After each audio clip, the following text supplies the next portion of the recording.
Hello and welcome to a video that I haven't actually named at this point in time. It might be magical question time, it might be talking about shit with friends, I don't know.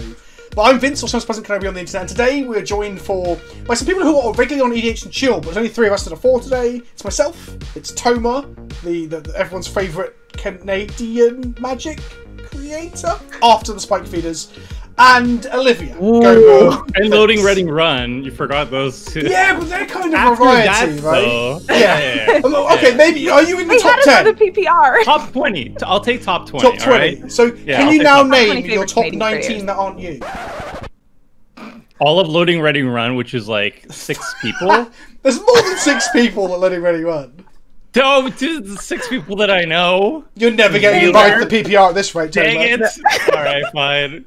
I tried. Wizards, please send me to promo stuff, please. Can you summarize in one sentence who you are, Toma? Like, just one succinct sentence. Most people will know who you are, but just in case. I'm the commander guy from MTG Goldfish. Right. I've not started recording my DSLR. You and me both, Vince. You and me both. So, fun fact, I hadn't started recording on my DSLR, but I was talking to it. So the webcam image that you've seen for the beginning of this video, I was probably ignoring. I probably had my hands in the way of. And Toma's not recording with his DSLR because he doesn't know how cameras work. This is incredibly professional. Now we focus so much on myself and Toma. So, Olivia, who are you? If you can summarise who you are for people at home who might not be aware of your content. I am a member of the Commander Advisory Group. I stream Paper Commander for people to watch, I guess, by myself on Twitch. How regularly do you stream?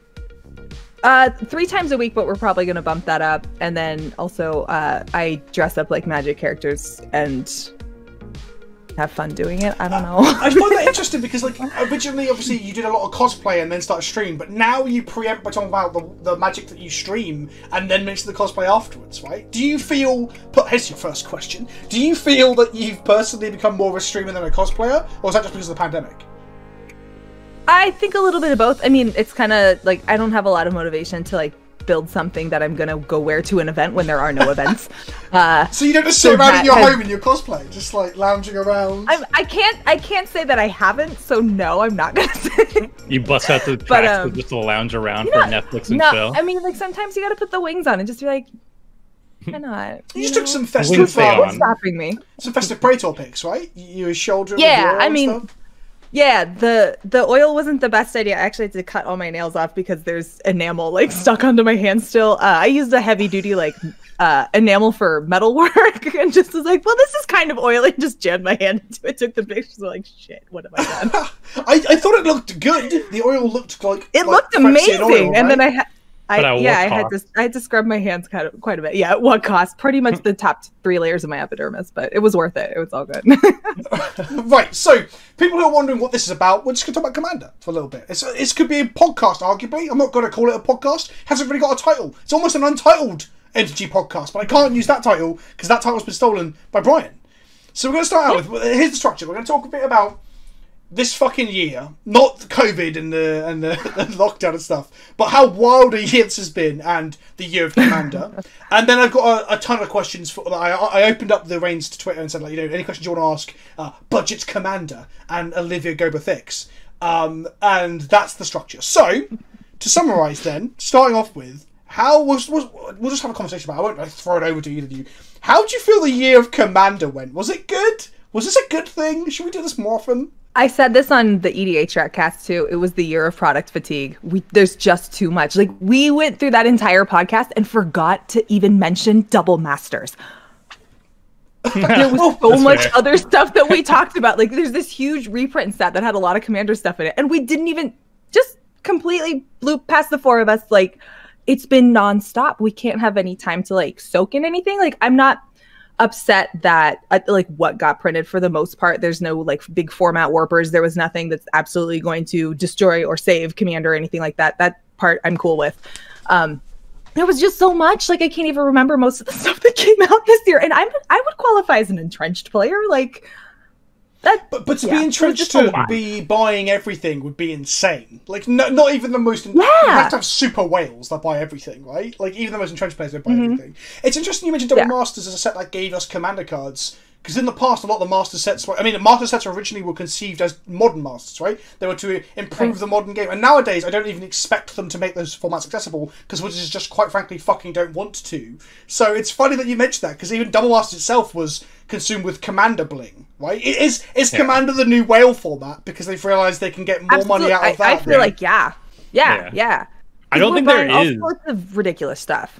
Yeah, I don't think there is like an idea of non-commander sets anymore. Like standard sets, I feel like their primary purpose now, like Kaldheim and like Theros, all of these sets that came out this year are commander first products. Like you want to entice people with like the Omnaths and everything to commander players, and like Ikoria is trying to bring like like companions, like commander to non-commander players to like woo them over. That's just the way it is now. Like I don't think there's ever going to be another like standard set. Like the sets are going to be playable in standard, but like their main aspect, their main like selling point is going to be to commander players first and foremost forever. If I may be so bold, I hate that. I hate it. They need to stop designing for the format. Make good cards for standard and modern. We're smart. We'll figure out how to make it work. We'll do dumb stuff with it. That's part of our... I don't like them designing for Commander. I will die on this hill. There's two branching conversations here. We'll come back to designing for Commander in a second. This is kind of that.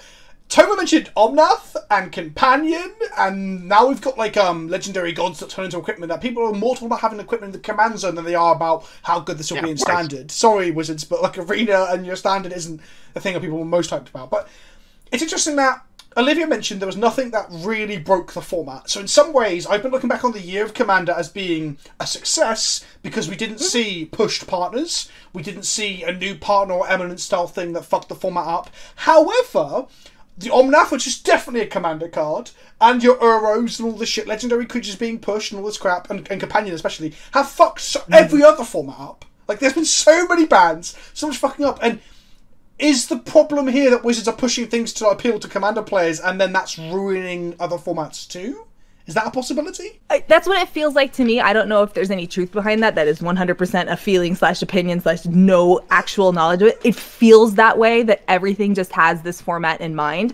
And to me, at least, part of the reason this format has done so well is because it was not paid attention to. And that's what gained it so much popularity. There's nothing being made for it. We were making things ourselves. You know, we were using what was given and finding out, hey, you know, this card from Visions actually works really well with this card from Eldraine.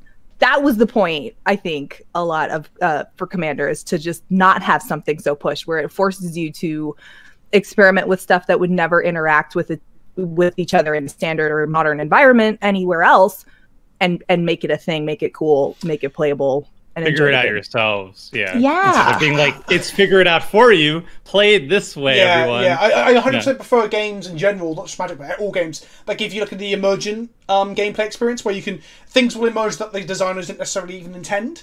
But to have things handed to you, like draft archetypes or deck styles in Commander, or these 5 cards are a combo, well, look at this, in like Spoiler Season, I hate that. But on that topic then, are we all boomers? Do we all... So, this is a cool context question, I guess.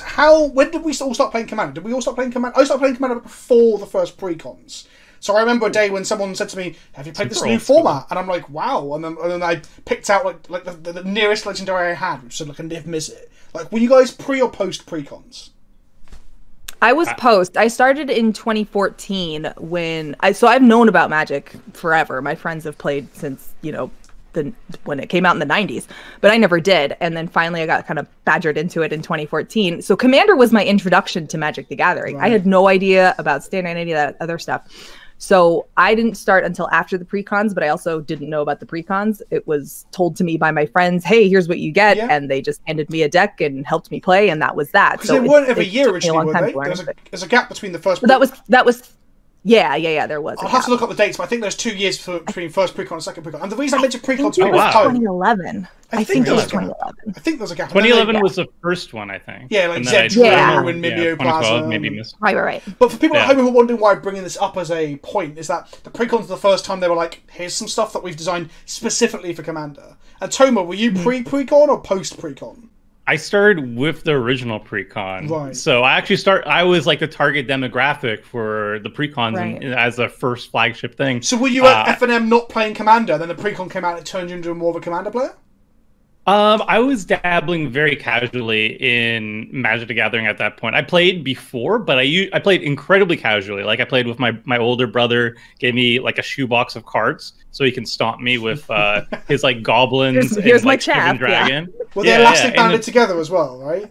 Of course. We didn't have sleeves or anything. That's crazy. Sleeves. So I started with that, and then I took a lot of gaps off, on and off, where I would play a little bit, dabble. I got back into Alaro with a couple friends, Shards of Alaro with a couple friends. And then the thing that reeled me back in afterwards was the first Commander precons. Like a bunch of friends were going in on it together. We each picked a different precon. I got Zedru, Political Puppets. That was my one too. That was my one too, yeah. So I was the last one allowed to pick, but it was also my first choice. So, I mean, it worked out really well. Well, back when the Tuck rule was still the old Tuck rule, Zedru had Spell Crumple, which is one of the cards out of the whole precons. So this is stuff, again, designed for Commander. Very good. I'll put Spell Crumple on screen now. It's a spell that tucks... It's a counter spell that puts on the bottom of your library. So you just sit there, the most problematic commander at the table, on the Athraximundo or whatever, you tuck it on the bottom of the library, and then you would laugh, and they'd feel miserable, and that's why the Tuck rules changed. But that's why I went for Zedru. I was like, I can only afford one, and I really wanted Spell Crumple, and there might have been one other rare in there or whatever. But the reason I asked about the precons for you guys is, would you go back and change history? Would you say, if you could, that you would make it that was just never designed for Commander? So, like, the first precons that said just a collection of random rares from random sets, right? Because precons can still exist. There might be people sat at home thinking, well, we've just all said, I love precons, you guys got into it more because of precons. But precons can exist without them saying, here's a card that references the command zone. Here's, like, new commanders. Do you think, if you could, you would close that Pandora's box and stop them designing directly for Commander?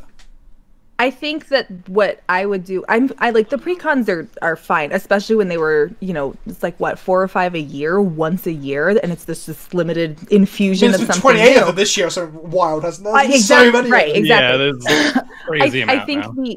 I think the issue is the Commander design focus creeping so heavily into standard sets and sneaking into core sets and other things like that are warping other formats. For what? Maybe us to decide that we like it, and maybe for there to be that, a few chase cards that are super good. Like, I think that, again, for standard sets, like, focus on making a good standard experience.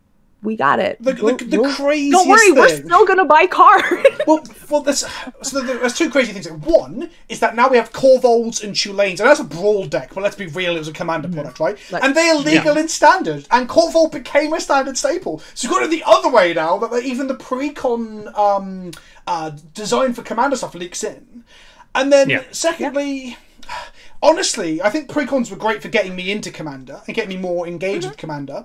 And I like precons, but I was just thinking, I don't like precons because they have good reprint equity. I don't like because they're often garbage, right? The reason I love precons every year now is that I'm excited for the new Commanders. So I'm with you both on the whole, maybe they should design for Commander, but new Legends are exciting. And I don't know. I think it's just that the focus shouldn't be on Commander for each and every set. It's okay to have stuff, like, that's what I mean by not designing for Commander. Like, I'm fine with precons existing and those being designed for, and that's fine. It's easy enough to, say, like, I can't stand this one push Commander and have, hundreds of other ones to choose from, and then a few new ones each year. That's fine, like, as far as specific for Commander. Yeah. But I think the overemphasis with standard sets of trying to make it, will this be Commander playable? It's like, everything is if we try hard enough. You guys don't have to worry about it. It's fine. Don't worry. Yeah. We got it.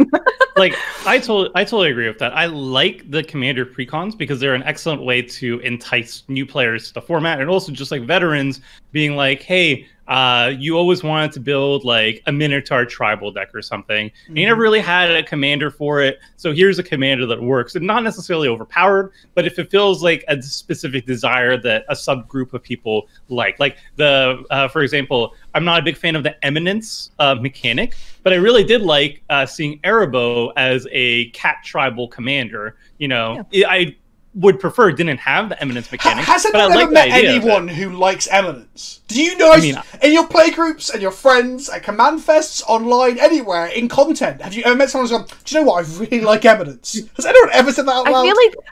I feel like people like it when they're the one playing it. It's the leader of my favorite deck. Like, my tribal deck is functional because of Eminence, but I don't think the mechanic is healthy. Yeah. I think like I hate Eminence. I'm gonna play Edgar Markov. It's like, Yeah, it's shit. But I think so. Okay, so I guess we're all in agreement that a couple of precons now and again with some new legendaries is great. But let's talk about not the legendaries. What about Fierce Guardianship and True Name Nemesis? Things that are obviously a problem for the format itself, and then True Name bleeds over to making other formats miserable as well. All right. What about that shit? I get very upset at those specific cards because I feel like Fierce Guardianship, Deadly Rollick, all these, especially Deflecting Swat. Fierce Guardianship, Deflecting Swat, and Flawless Maneuver. I'm less worried about Deadly Rollick.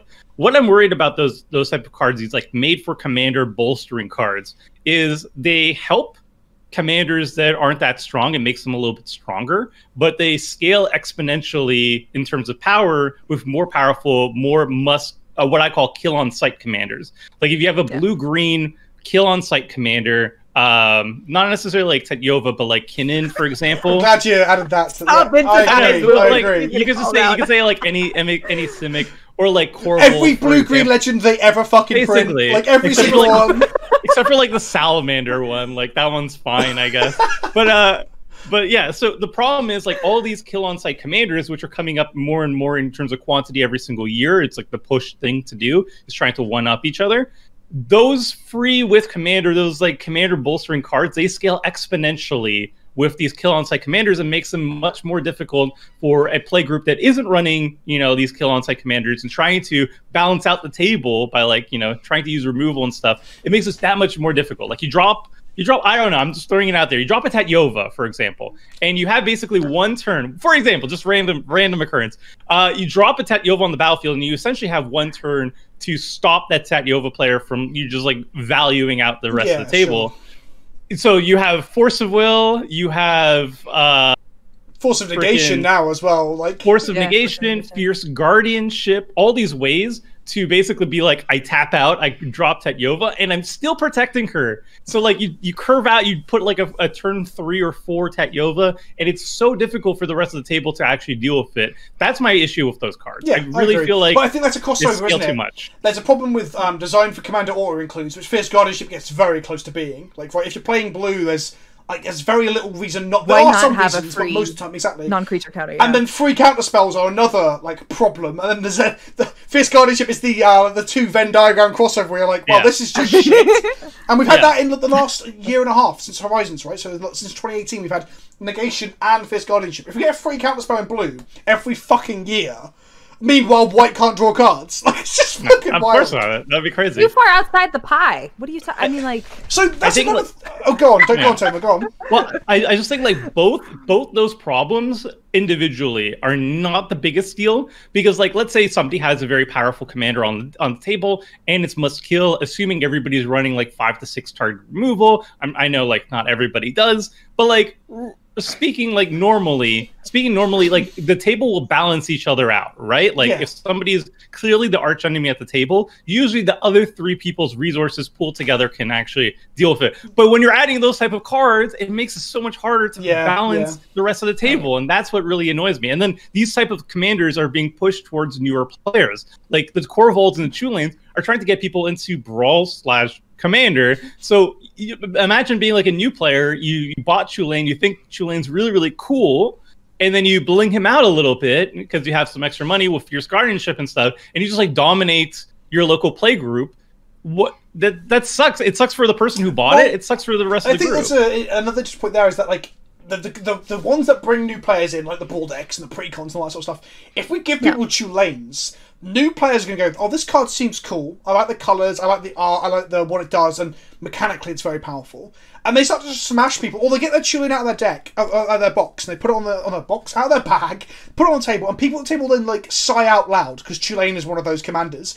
And that is not a good. That's not a good on-ramping experience, right? The new commanders that are cool and get people into stuff should be all these weird, unique things from Commander Legends. If we have powerful value trains every other set, it's just going to make people feel bad at the local game store. Not anyone plays in the local game store right now. So I think those commanders need to be powered down a little bit as well. The things that get people into it. Mimeoplasm feels fair. Chulane feels grossly unfair. Both are cool. Both will lure a player in and make them fall in love with the format, right?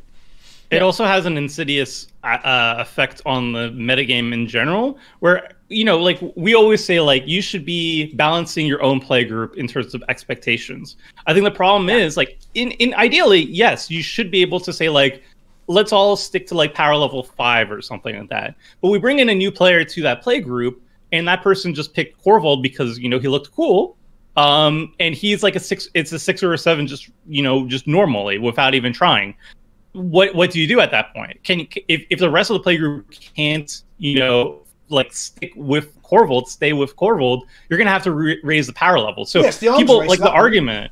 Yeah, the argument is like, you know, like power level is this play group. Not really. If all the new like flashy commanders are inherently higher power level, you're either going to just lose a bunch of times playing against them, or you have to increase your power level. So I do think like these new products, based on their power level, and, you know, they're being marketed to people who, you know, everybody, all commander players, it does have a negative effect on the metagame as a whole. I'm going to show for Watsy there though and say that that's not so bad now with Commander Legends, right? Like, this is weird for me to stick up for them, but Commander Legends commanders are, on the whole, like, relatively balanced and actually good. Yeah. I didn't. Yeah. I thought I was going to make a ton of videos. I was terrified. I didn't think that was going to happen. Yeah. But yeah, absolutely, I can agree with that. So I cut you off. What were we going to say?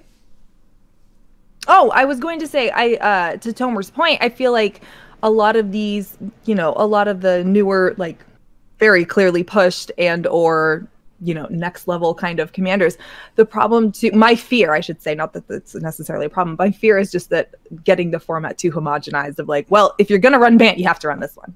Well, or it's going to be like the feel bads no matter what. And you start losing that creativity. It's got to be, well, you talk about you have to have your starting ship, you have to have this, you have to have that, you have to have the other thing. And it's like, that's not what we're about. That's 100%. Not what we want to be about. We talk about touch over. They just literally printed a strictly better touch over, 1 more mana, extra land drop or whatever is on the card. And all I did on Twitter for like a week was reply to people or see responses. I stopped applying in the end. Like, Vince, you changing to this. Vince, you doing this. Vince, the update? The emoji or whatever. or whatever. The Naga cleric. More no, it's not. No, the Leviathan from the precon. Oh yeah, that's right. Okay. Literally, it's literally Tatyova with exploration staple to it. There's so many things. Yeah, there's so many things I don't even remember which Simic legendary you're talking about. But it frustrates me because like we only got touch over in Dominaria, which was only 2.5 years ago, and now I got a strictly better version of her. Feels like ages. Yeah, I say strictly better. I don't think it's strictly better. There are some things like it's a druid and a merfolk and blah blah. But I'm not changing out of principle. Like, he may make it into the deck.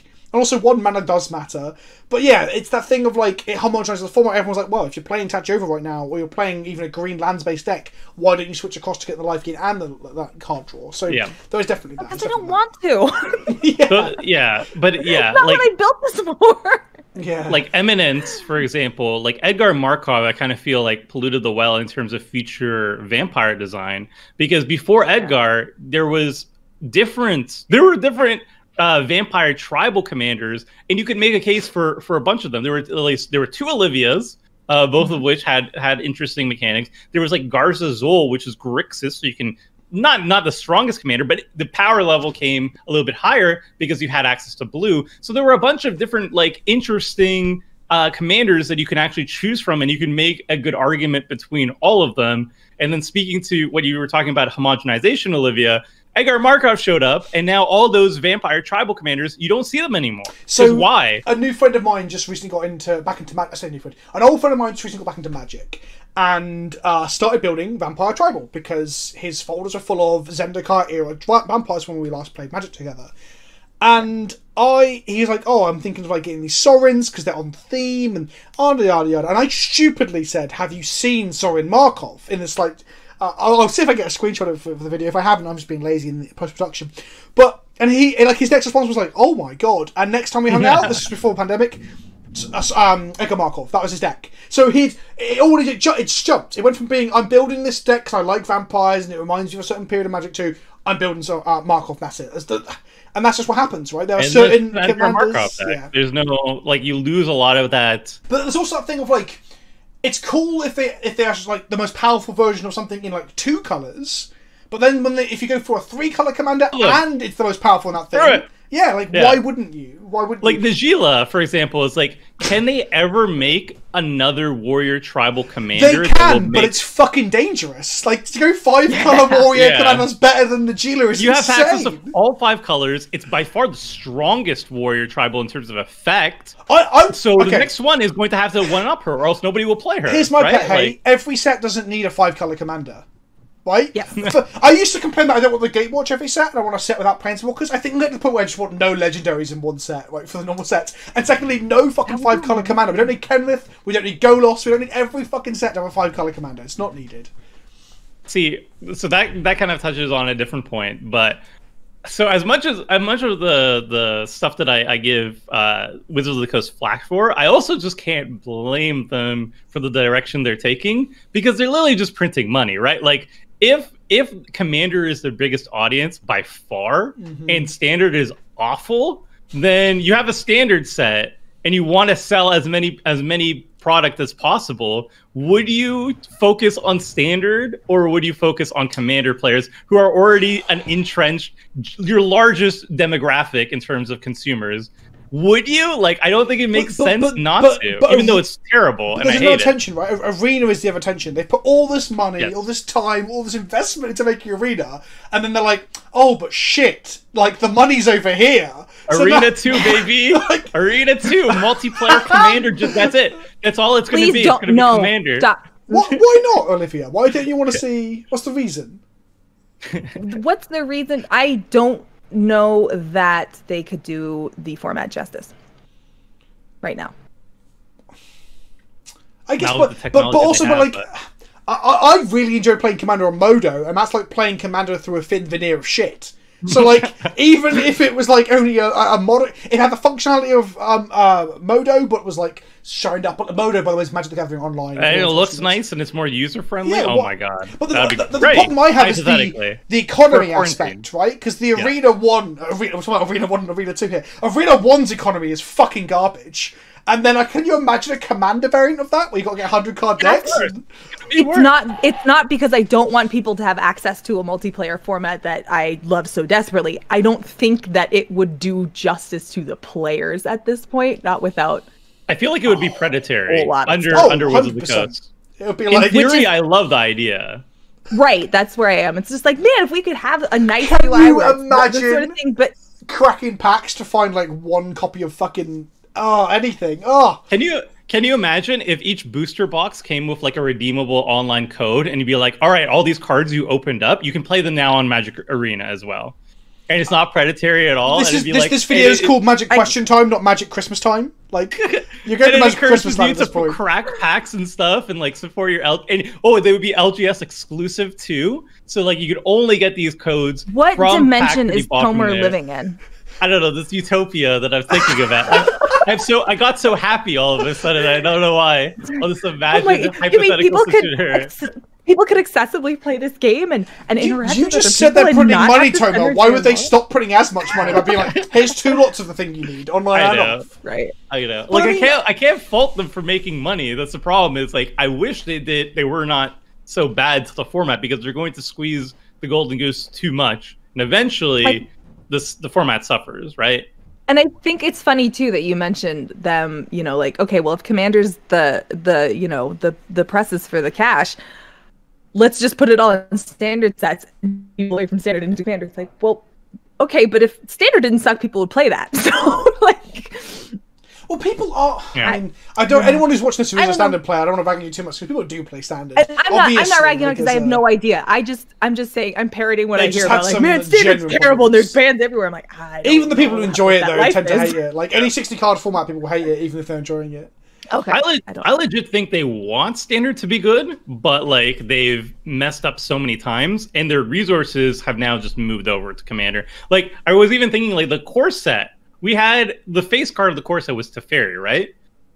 Oddly enough, it's like the first Planeswalker that scales perfectly in multiplayer, where you can activate its loyalty ability for each person's turn instead of just your own turn, and that's clearly made for multiplayer, right? Like there's no 1 versus 1 benefit to that. but it was a face card. I feel like they made the face card and they're like, oh crap, we need to make it commander friendly, and Planeswalkers are generally not great in commander unless you build super friends. How do we fix this? Oh yeah, we'll scale it for multiplayer, it's fine. Well, okay, so one, I think it's elegant design. Like, whoever designed that was smart, because A, he's a time mage and he can do things in both turns. That, like, fits thematically. And then two, it scales with multiplayer. So I think the whole design of that Teferi was really, really good. So whoever came up with that, they deserve a pat on the back. But secondly, you're saying Planeswalkers aren't good for commander, but every fucking set is led by them. So their market research somewhere tells them that. I mean, the biggest format supposedly is Kitchen Table, whatever I own, right? Which I think is just becoming Commander anyway. Like, if you're playing Kitchen Table, like a stack of 100 cards, you don't really know what's in your deck,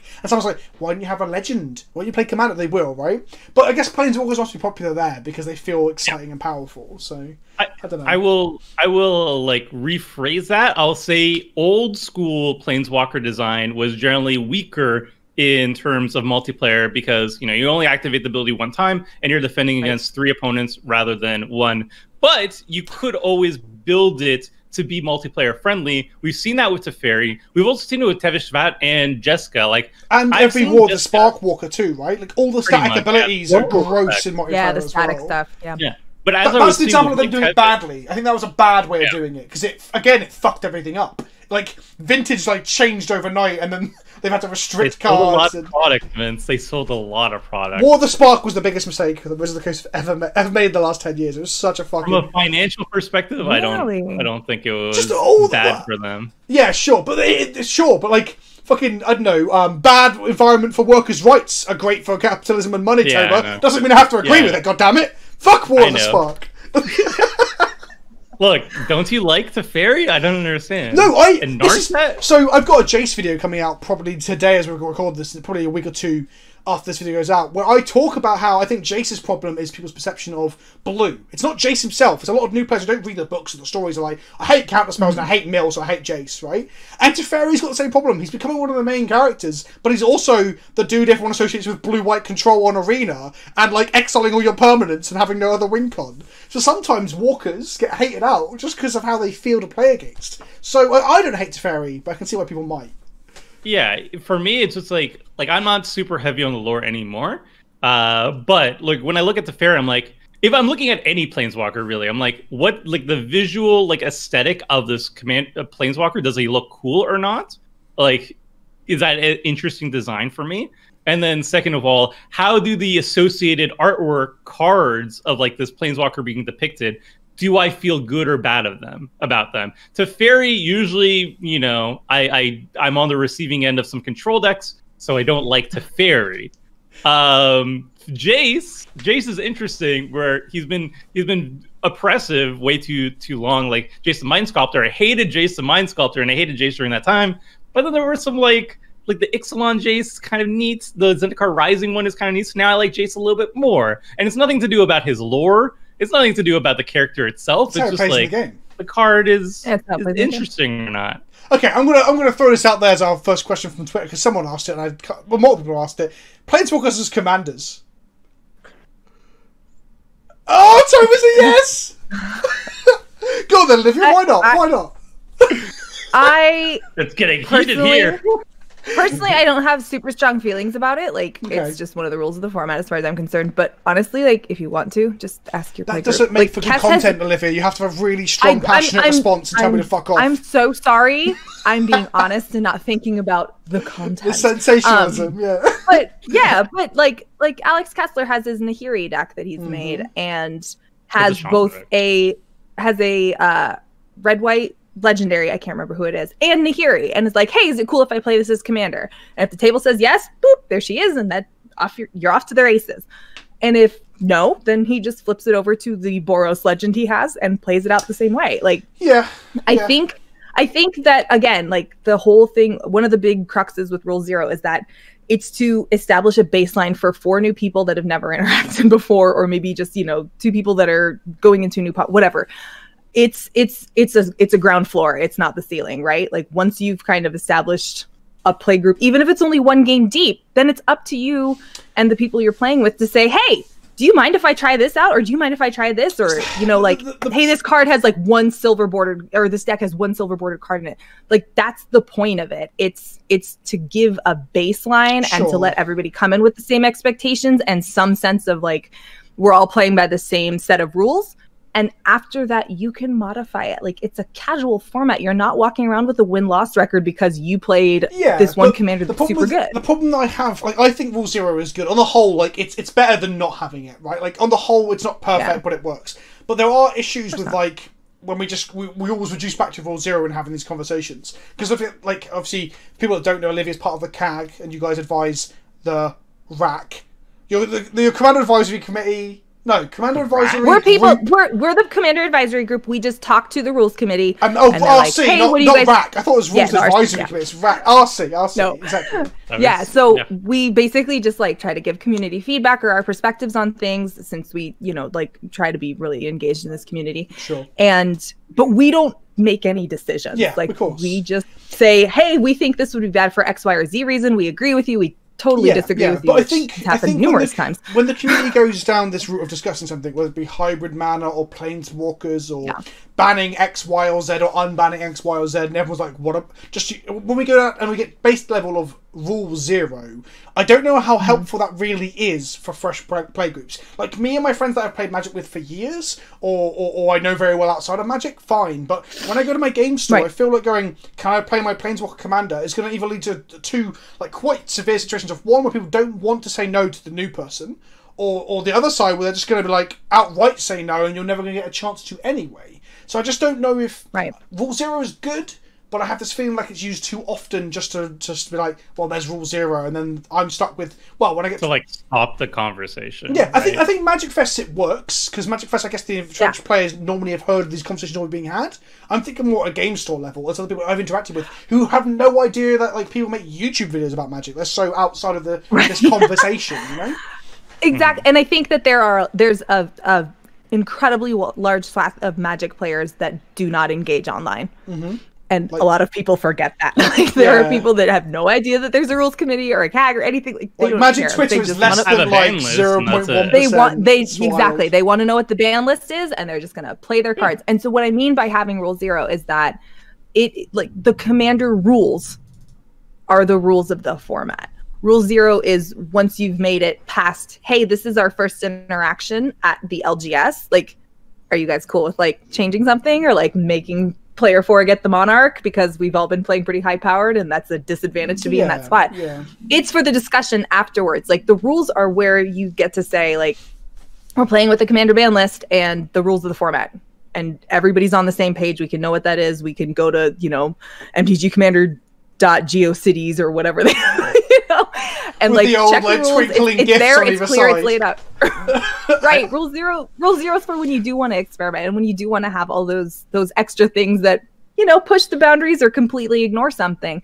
That's what that's for, not to come and be like, this is our first time playing together. I'm playing with a Planeswalker and these banned cards because I feel like it.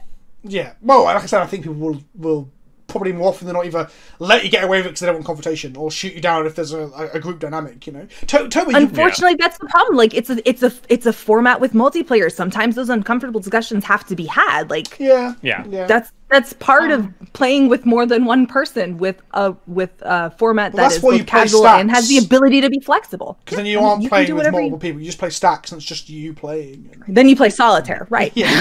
Totally. you were a clear thumbs up for Planeswalkers Commanders. Do you want to like throw out your piece for this? So my thing with the Commanders as Planeswalkers is, I don't know. I think that the vast majority of the Planeswalkers are fine as commanders, and I know there's a strong desire for people to have Planeswalkers as commanders. Like, even Oathbreaker, its major sticking point is having a Planeswalker in the command zone. And I think that's like the main reason why Oathbreaker even like took off at least initially. So I feel like it would be nice to at least know that there's been like extensive pros and cons for Planeswalkers as commanders as like a new thing that would be like a rules change that would be modified. It would be nice to know that like the RC and like, you know, the CAG are talking about it at the very least and like going over like pros. get more people interested in Commander because they wanted to build around X Planeswalker, and Planeswalkers are what people connect to in terms of Magic the Gathering, like setting and lore and everything like that. And then negatives, like these are the ones we consider problematic. It would increase the ban list way too much, yada yada yada, and maybe do some internal playtesting to actually see if it's actually fun, good, like a net benefit or not. Has there been a public statement? Like when the conversation comes up every 6 months, right? Has the RC or Sheldon or anyone ever been like publicly, this is the reasons are X, Y, and Z? Because the way Tim is saying it sounds like there hasn't been, and I don't know. I'm just theorizing on top of my head. From what I hear, is like it's usually evoked through 0. Right. So I can't remember anything off the top of my head if there's been like a quote-unquote statement about it. Okay. But tell us in the comment section below if you think we should have Planeswalkers as commanders. The only thing, just to bounce off one thing Toby said, that the bit like, and I'm going to be very brief about this, it's not me dismissing the point as if like I'm right and everyone else is wrong. It's more like I want to move on to the next question. But power level of Planeswalkers, I think the vast majority, like 90% of Planeswalkers, are objectively not very good from a power level perspective. So when people are like, oh, it's just going to blow the format wide open, I'm like, most of these things are just crap. Like, I play crap commanders all the time, don't get me wrong, but people who are like, Planeswalkers are busted, like, there's a handful that might be a problem. Most of them are just... There's some that are available as commanders already. Like I think one of the most busted ones are Teferi, This is back to the original thing, right? If they designed for it, if they designed Planeswalkers as commanders, they tend to be fucking broken, and the ones that aren't designed to be for commander tend to be like perfectly beastable. Right. There's some that are feel bad, but Next question, just to crack on, so this video is a million years long and to get some people in. Min, also known as Pharmacist Judge on Twitter, asks, are you going to pay for Ristic Study? What is your Ristic Studies philosophy, people? Yay or nay? Do you pay? Do you not pay? Kill the player. It depends on if I have Smothering Tithe up, then maybe I'll consider it. But generally, I'm a monster and I don't pay for it, and I just want to do what's on my board. So do you think Smothering Tithe and Ristic Study are the same? I don't want to add one down my spell. So, like, Ristic Study and Smothering Tithe, do you see them in the same camp? You're either paying for them because you're miles ahead and you can, or you're not, or do you think they're two different things? Because it's basically the same effect, right? Card draw and mana, like... Yeah. I'm either paying or I'm not paying for both. I almost never pay for Smothering Tithe, 1 out of principle because I love Warzone stuff, and 2 because it's 2 mana. It's like sometimes if someone if anyway I have a Soul Ring out, then I'll just you know what? Every time if someone plays it on turn 4 and passes to you, 2 mana is much bigger than 1, right? Huge bigger. For sure, yeah. And I usually am the person that tries to get like Smothering Tithe out on turn 4 because again, the monster part. But when it immediately gets exiled, like I fake salty about it, but it's objectively the right play to make. If someone doesn't destroy my Smothering Tithe, it's that's the table's fault and they deserve to lose. Like I mean it's totally when I get salty about losing my Smothering Tithe, it's faux salt. Like it's the right play to make. Like you should be getting rid of it. Do you play Mystic Study in your decks? Do you guys play it? I have it in an Enchantress deck. Because I don't have it in any paper deck. I'll play it on like I think I play it Edition Chill, but I don't play it in paper. Shoot, I only think it's in one deck, honestly. And I run blue in a fair amount of them. I think it's just in the Enchantress deck. I don't know that I have it in more do you than play one. it? I had it in my Enchantress deck as well before I disassembled it. I might have it in my mill deck. I think I run it in 2 out of probably like 8 or 9 decks that could have So I'm the only one here, the guy who supposedly plays a lot of stacks, and I'm not the monster of this group. That's interesting. I think I might have it in Zedru still, but I also think I might have replaced it with like Curse of Verbosity because it's a fun politic card. Be like curse random person I dislike, and then everybody attacks them for card draw. I'm like, yes. So Tomer, did you say kill the person with the studies? So you are gunning for the person with the studies immediately?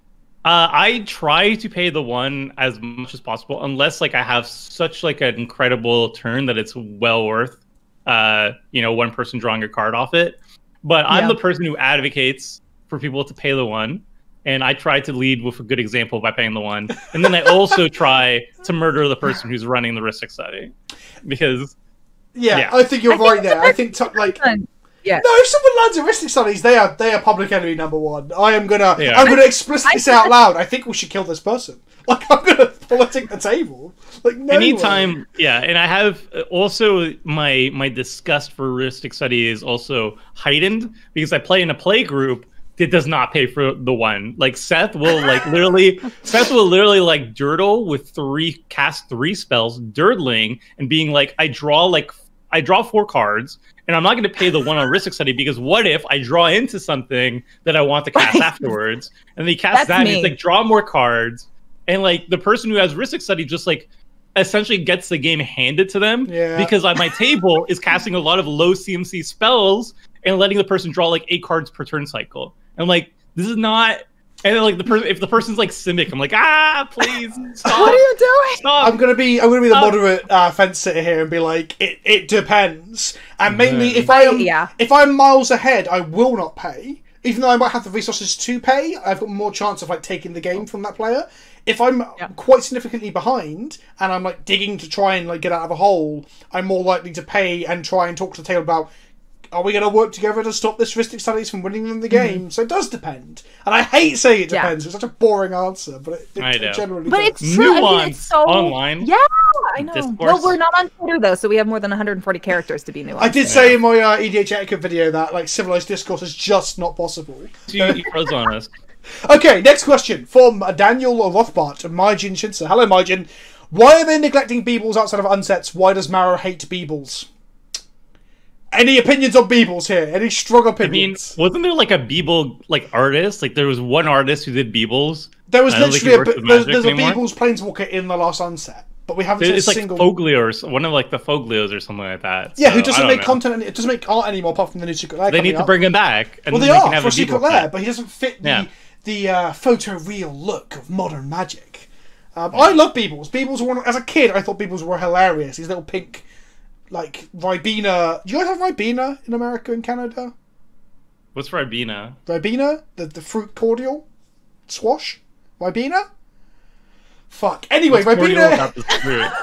Ribena is a like Is it a tomato? Are you trying to say tomato? No, what tomato cordial, Toma? What the fuck? What the fuck? I don't know. It's a blackcurrant. It's a little blackcurrant, but it's got a face. Understand. And they'll slide on a leaf and they'll have a little cute... Are you Googling Beebles now, Olivia, or Ribena?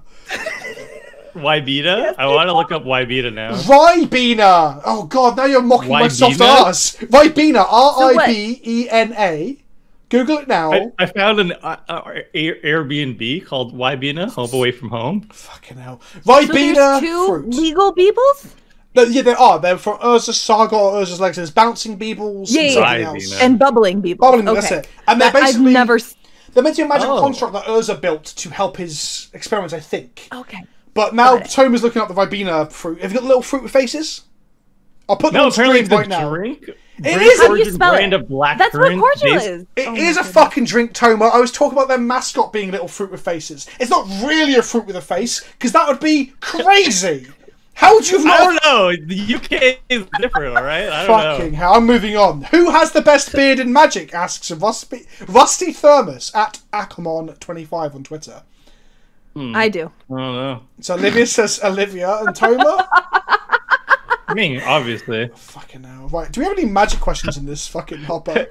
No, so, okay, well, let me put it this way. Who is there, like, some front runners on this fest? It's just me. Like, is this just open? Obviously, it's Seth. Like, no, did you Seth... see the Santa beard he has? No. He went full Santa mode. I watched some of the stream yesterday. He's gone grey. The stress of the arena economy and the content creation lifestyle has made his entire... Is it like grey streaks, or is it just all No, grey? he had dyed it by rubbing milk into it, I think, was what he did. Oh. I mean, maybe. I don't know. Turn 3 Muxus at Cook de Goose on Twitter asks, Budget Commander, do you try to play budget all the time, or do you also have a few more tune decks? If so, what is an example of one? So are you truly Budget Commander, Mr. Budget Commander? So half my decks, I've stuck to a $50 limit, and I'll actually update my decks with this arbitrary limit. Like, I have a Gargos deck and a Siona deck. Well, your paper decks, your actual paper decks are $50. Yes. So what about the Ristic Studies? Is it $25 for the Ristic Studies and like the rest of it's... Well, I have a bunch of decks that aren't budget. So half of them I keep $50, and I try to update them to be $50 at all times. And the other half are like, I don't try. I don't know. Like if I randomly have like a fetch land, I'm gonna throw it in. You just throw that stream of money onto them. Yeah. I also have a Cauldron deck that I'm slowly building, and I did the really, really dumb thing of saying, you know what? I might as well go hard on this Cauldron deck and I'll bling it out. I bought like 30 or so cards, and then I'm like, I'm not doing this. So I have some bling cards, but I'm not gonna buy more. So the Cauldron pieces are foil, or the game day promos, or what? So like I have like the Double Master Sword Cycle in like the full art, the promo version of it, and I actually like the old border more. So maybe I might even trade that in for like an old border original printing Sword Splashers or whatever like that. But yeah, I went a little bit too hard on that, and then I was like, especially when I got like some of the Commander Legends foils, and they're all like they're Pringles and stuff. I'm like, you're paying a premium for like an unplayable card. Yeah. What's the point of paying extra for these? So like, I'm going to try and stick with old border on that one, which is still going to be more expensive than the usual. And maybe there might be some old border foils that are kind of like cheap because they're like lesser known cards, and I might pick those up. But yeah, so yeah, half $50 and half whatever budget I want. Are you a budget conscious paper player, Olivia? I don't usually buy cards for decks. If I don't have it, I figure something else out instead, or I'll go and check a price and be like, nope, not paying for that. I've bought collections off friends in the past. Like my Brea deck is insane and super expensive now. When I was blinging it out, like I bought a bunch of my the inventions because that's been like my one chase thing. I want a full set, but I bought a bunch of them years ago in Europe where they just didn't cost as much. So I kind of lucked out on that, and have just like fallen into good deals or whatever. So I'll piecemeal upgrade stuff, but I don't like spend a lot outright to get a deck built or anything. I think the last time I specifically bought a lot of cards for a deck was my Ally Enter the Battlefield Tribal, and most of them were a couple bucks at that. So I've just kind of like amassed stuff over the years and held on to it. So like when I put my Tesa deck together, I didn't buy a single card really for it except for some Ixalan ones. And it's like $700 because I had an old Vampiric Tutor that's gone up in value. Like it's not like my replacement cost on these is not really what I paid for them. So yeah, I try to not have to purchase a lot, but I have a pretty deep well of old stuff that makes things more expensive. For those who care, I'm in a similar boat. Like I just don't bother. Well, not true. I don't tend to like make orders online for cards. I will build out stuff that's around me. I'm lucky enough to get to open a load of packs for each set for videos, so I normally have some of the new stuff, and then I'll trade. Yeah. I like. It's not the most cost-efficient way of doing it, but going to a vendor at a GP, not anymore, obviously, handing a load of the stuff, my drafts and my pack openings and things, trading those in, then putting a bit of money towards it to get myself souvenirs for each event. So like, I got a extended border Great Henge at was that at Reno? That was at Reno? Or was it Vegas? I think it might have been. I think it was Reno. And that card's now tripled in value. And so on and so on. So yeah, a lot of it's just my old stuff, my old collection growing, and then buying a few bits at events. But I haven't bought many cards lately because there hasn't been many events. And so like cosplayers, like our payment was in boxes. So we'd get products. So I would get a lot of stuff that way.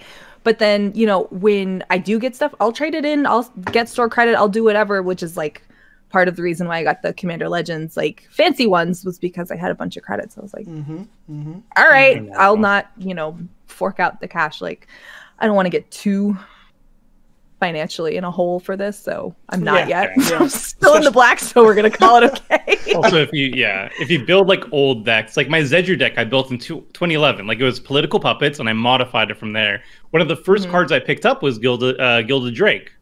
It was like a $20 card. How much are they now? It's a lot. Like $200 now. 200? Fuck. Is it 200? I feel like it's a little bit higher than that these days. That's the last I saw, because I got one from a friend. He gifted it to me for Christmas or something years ago when it was like $20, and it's like, oh shoot, that's a really cool card. I mentioned he played it. It was super rad. And then I got one, and now... Right, on that topic then... I'm not going to pull it out. I've got a fantastic question. A fantastic question that comes off the back of this price thing, right? Jason Silvestra, who is Jason of NYC on Twitter, asks, I have a hot button one. Why are the Moxes banned in EDH? As good as they are, I don't know if they would upend games that much. And with the new Jeweled Lotus and the Lotus Land, don't we essentially have Black Lotuses in the game already? I know I rarely see them hit the table. Now, he wasn't specifically talking about price, but I feel like this question is basically price, right? Because Moxes are banned almost exclusively because of their cost, right? I also want to say that was the case. Well, almost certainly. But Jeweled Lotus is not a Black Lotus. I want to clarify that as well. They do not function the same. But like, if Moxes were like $20 each, I don't think there'd be need to have them banned, right? But this brought up a question that isn't quite the question being asked, but like as Cradle creeps towards $600, $700, $800, the fucking Drake you just mentioned is now at $200 or whatever dollars. Like, is there going to be a point in a year or two where that Mox ban list, the ban list of cards are just too expensive to play, is going to have to get extended? Where do we go? Because we were talking about this in this video about how big this format is now. How it's the main thing of Magic. So desirable things like Gaia's Cradles, like not Peregrine Drakes, like Gilded Drakes, they're going to just keep going up and up and up. Yeah. What does the format do about this? It's a really good question. Proxy. I mean, like, yes, proxy, just write on the piece of paper that's Guy's Cradle. I won't feel bad about it at all. I'm super up for that man. as well. I'm super up for that as well. Proxy. Yeah, I cannot be against that. Like, I paid $20.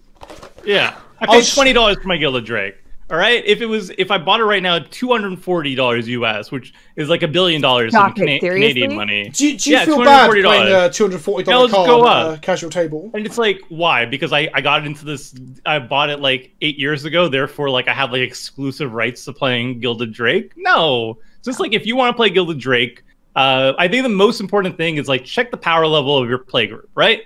Like. If we're gonna proxy a bunch of Gaia's Cradles and stuff like that, and people aren't really running decks that are that powerful, you're the only guy. Then don't do it. Obviously, yeah. Then it's like, but that's not. It's not based on price. Like just run any card you want, proxy whatever card you want. Just keep in mind the social contract, right? Like I don't care about if you proxy like a Mana Crypt or whatever. If other people are running Mana Crypt at a play group, I think that's fair game, you know? Like, if that's where your power level is at. Or if you want to just, like, I don't know, like a random reserve list card that's garbage, you know? Like a bad card that happens to be $200 and you want to run it because it's cool, it fits your jank theme, proxy it. Just do it. My Lion's Eye Diamond is a proxy Lion's Eye Diamond that someone sent me in a mailbag. They've drawn the lion. It's a character from Warhammer 40k. They've drawn the lion onto one of the old gold bordered proxy cards you got. So now, when I build Teshar eventually, I will not buy an LED because they're just like $1,000 or whatever they are now. So yeah, I think proxying is the best answer for this. And like Spice 8 Rack just did a great video talking about proxies as well. So I'll link down the cards. I recommend. Yeah, people should. And if you start talking about proxying. Oh, go ahead. If you do have something, don't buy multiple copies for it. Make placeholders. Like, it's fine. Have something 100%. Like sure, I have a Gilded Drake. I'm not gonna go buy more to run it in more than one deck. I'm gonna make a bunch of copies of like Taco Bell receipts that are slitted with a basic land that says Gilded Drake. Be like, I'll show it to you if you really need to see it. But this is Tomer, what's this? I picked up a thing from Mrs. Mulligan, Jennifer. She was on Commander Clash before, and she former Twitch streamer. She has a thing where she basically has like a binder of singleton cards or more because she plays modern and stuff. And in my actual decks, I don't have more than one of each fetch land. Each of my decks has a proxy of the card in there. So for example, like I'll say like tribal Arid Mesa, and it's in there. And when I want to run the card, I put that card in the slot for the real card, and that's like my little system. This is like next level. Like you don't have to do this at all. Like again, proxies are totally fine. I think proxies are totally fine. This is like the way to do singleton. You're just playing and Vinny from who's been on Command or Game Nights in Command Zone. He does that too. He's got placeholders and has a binder of like. But it's this MTGO, is the actual right? card if like, you want to see it. Magic the Gathering Online, you only have to own one copy of a card, and it goes into each of your decks and stuff. So you're basically like emulating this emulation of Magic, a copy of a copy of a copy, to like not have it takes like expensive. I mean, it takes you own like the card. 1 minute to do. Yeah, exactly. Yeah, and it gets around like any people who have like any reservations for proxies. If you happen to be in a group where people are like proxies are bad, and you just don't want a confrontation with that, and you don't want to go into like an argument with that, just it's right here. This system, like I don't have any proxies in my decks because I have a one card copy of each one. Though again, I think proxies are totally fine. Proxies, yeah. Exactly. Right, I got two more questions. These should be relatively straightforward ones. This one is something I'd never even considered. So, Lauren Johnson Vast on Twitter says, how do you guys feel about commander damage being separate from partner commanders? Is it too confusing, especially now that we have more partner options? Because this had never occurred to me in a million years. And I was like, I mean, I think it'd make partners busted. They'd just be broken, right? If you share, be stronger. I think that's my reservation in it, is that it could be really easy to use both of them to get to 21 pretty fast. That would be my reservation, but I don't think that we're incapable of handling one more number in Commander that could easily be represented on a spin down. Yeah. I don't think that they need to be conjoined. I think it offers a lot of ways to end games maybe a little too fast. Yeah, the imbalance it would provide for adding a very small amount of complexity, I don't think is too much of an issue. But it's interesting that this is what I like about community discussions, is that things come up that you'd never even considered, like that thing. Because obviously there's always talk of making Commander less complex. And then our last, playtest it, or I would just say playtest it, and if it's causing an issue in your group, then go back to the regular rule. Because I think Sakashima, the one that copies another commander, the one that's a legend that copies a legend, I think that plus an aggressive partner commander like Sengir, for Vial example, Smasher, for example, or Vial Smasher, or even Rockrath or whatever, anything you'd be really aggressive within Voltron. I think it balances them out by having 2 lots of command damage. If you add them up, I think it just pushes it way too far, just to being. But again, playtest it. And this one is interesting. Do you have? This is by Dinkerbob @Dinkerbob on Twitter. Do you have any hard no's for your playgroups? Just things that you are that should absolutely never be done. The word being never. In terms of what cards you would say I never think it's run quite these open. cards? Or? Is there a certain card? Is there a thing? I guess I'll start out there because you're both obviously thinking. All these questions, by the way, I didn't even prepare them. I just threw them at them live. My thing is explicit griefing of one particular player. Now I do it to Toma. Seth does it to me. When you've known people for a while, it's kind of okay because it's an established thing. Yeah. But if you go to a game store and your plan is to even if you're playing an aggressive commander like Rafika the Many and you're equipped to hit some people, you've got to be aware that if you just grief one person or aggressively attack one person or block one person's permanence, you're gonna not make friends even outside of the game. All right. So that's my thing: is try not to singular target an individual unless they're Toma or Seth. Do you guys have any etiquette rules? Any cards that you think are just do not do that beyond the obvious stuff, like Armageddon? Armageddon's a card that people hate. Yeah, I mean, I'm not crazy about mass land destruction, but I haven't run into it enough to even have too strong of an opinion. My playgroups are just kind of throw your shit out on the board and make something happen. We do not, especially on the stream, we're not super high interaction players. We're just yeah, whatever, go for it. When I get onto the stream soon, I've got to bring some cataclysms and some Armageddons. My Chandra deck I know you're going to, and I don't feel bad at the same about time, it.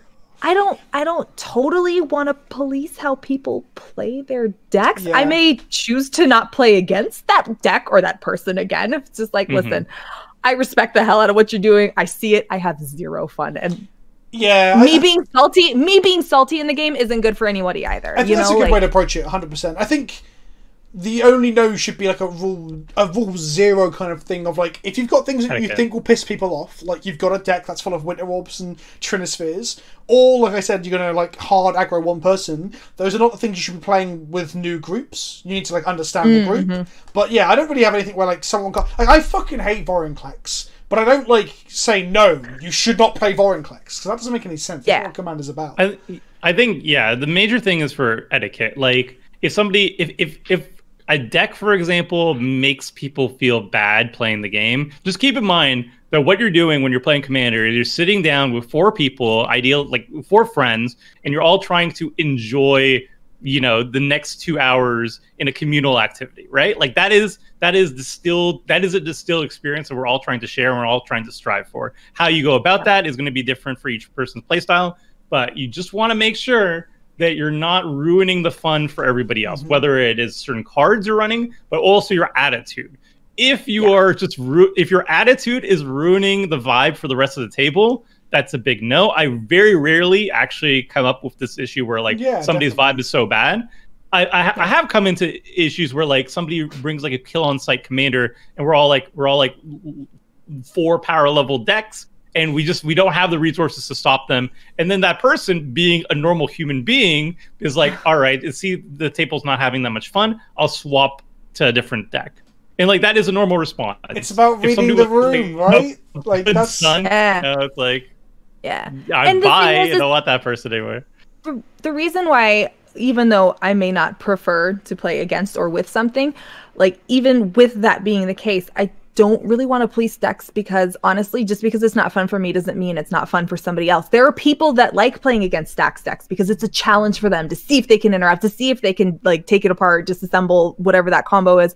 Like, there are people that get something out of that and enjoy it, and they should be able to, and not be automatically like, oh, well, you play stacks, go to hell. Like, that's not conducive to anything either. So it is a lot of reading the room, which can be a struggle in and of itself. Like, from playing a lot of like eternal formats and stuff, I am quite a big fan of like saying stacks is a valid way to win a game of Magic. But again, that's like, if you know me and you play with me, you know I'll be okay with that. But like, if you're gonna walk into a new group, or you have a group that you know don't like it, don't do it. And it's the same thing as like walking in and like trying to public stomping people, where you go into a group at a Magic Fest and you lie about your power level. I've had that happen to me at Reno. Someone was like, "Oh, I'm a power level 6." They just turned 3 to Vorinclex. I'm like, "Cool 6, bro." So I think the no's come down to like social etiquette and social contract. And if you want to see a parody of that, where I openly mock things that you probably shouldn't do with new play groups, there is a video in the description below linked called Top 5 Pieces of Commander Etiquette. On that note, it is late. I can smell cheese in the eggs. My wife has put dinner on. So I guess we're going to come to a close. I actually have loads more questions that I want to do, but we chatted. Are there Ribena? Is there Ribena at your... my wife actually quite likes Ribena and squash and stuff. I'm not a squash drinker. I'm more of a tea, coffee, and horrible energy drinks. You drink squash in the UK? What? Did he not listen to any of the conversation we just had? It's cordial, like concentrate that you add water to and it makes a juice. Oh, that's what cordial is. I thought you were just being very polite. On that note, am I even in the same conversation as you, Toma? So let's just do some plugging and shit. Toma, where can they find you in your lack of squash knowledge? You fuck. MTGGoldfish.com. Go there, and I'm the commander person there. That's it. And you got the new channel, the new YouTube channel. Right? Oh, we have a YouTube channel on MTG Goldfish Commander. It's called MTG Goldfish Commander, and I run that. That's me. That's the person who does that. Yes, you should definitely go subscribe to that shit. And Olivia, where's the best place to find you? To contact you, to play with you, or watch you play, or whatever? People can find me on Twitter at my last name, GoBearHicks, GoBerthicks, and on twitch.tv/AffinityArtifacts. You can watch me get salty, but have a good time doing it with a bunch of friends. And yeah, low interaction, high ludicrousness commander. It's great. This has been a lot of fun. We should do it again. If you enjoyed this video, please hit the like button, smash the bell, subscribe, and all that shit. Let us know in the comment section below if you enjoyed it. If you've got other questions that you would like to pose to these two people, I'll probably have them on again. I might try and vary up some guests for this sort of thing. Let us know in the comment section. And if you disagree like, strongly with Olivia's Planeswalker stance or Toma's squash stance, then please let us know in the comment section below. That's it. That's the end of the video. You can all fuck off now. Bye. I want some Ribena now.